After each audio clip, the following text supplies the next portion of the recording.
अभी एक गांव था जहां लोग कहते थे अगर भाईचारे का असली रूप देखना हो तो रामू और श्यामू के घर जाओ। दोनों भाई खेत में साथ काम करते, शाम को नीम के पेड़ तले बैठकर बांसुरी बजाते। त्योहारों पर घर हंसी से भर जाता।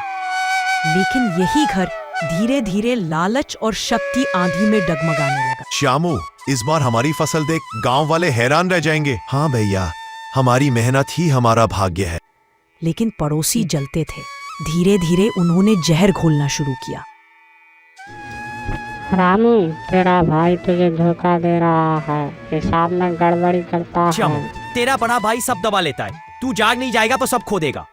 और फिर आया वो दिन जब दोनों भाइयों ने एक दूसरे की आंखों में प्यार की जगह शक देखा। बस अब सब बांट देंगे, खेत, घर, यहाँ तक कि नीम का पेड़ भी। ठीक है भैया, अब तेरा रास्ता अलग और मेरा अलग।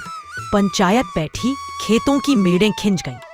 आंगन में ऊंची दीवार उठ गई और भाईचारे का रिश्ता टूट गया। रामू का खेत ऊंचाई पर, पानी की कमी से फसल सूख गई। श्यामू का खेत नीचाई पर, मिट्टी रेतीली थी, कुछ उगा ही नहीं। इतनी मेहनत बेकार। काश भाई होता। मेरे पास पानी है पर मिट्टी नहीं। भैया के साथ होता तो सब ठीक होता। त्योहार आए लेकिन उनके घर अंधेरे में डूबे रहे। गांव में दियों की रोशनी थी लेकिन दीवार के उस पार अंधकार। गांव पर अकाल पड़ा, पानी सूख गया। रामू और श्यामू दोनों कर्ज में डूब गए। पैसे नहीं दोगे तो जमीन ले लूंगा। दोनों भाई सोचते अगर साथ होते तो शायद ये दिन न देखना पड़ता। ये जमीन हमारी है, तू मत आना। नहीं, ये हमारी है। अब झगड़ा सिर्फ भाइयों का नहीं रहा, पूरी पीढ़ी का हो गया। एक रात श्यामू को सपना आया।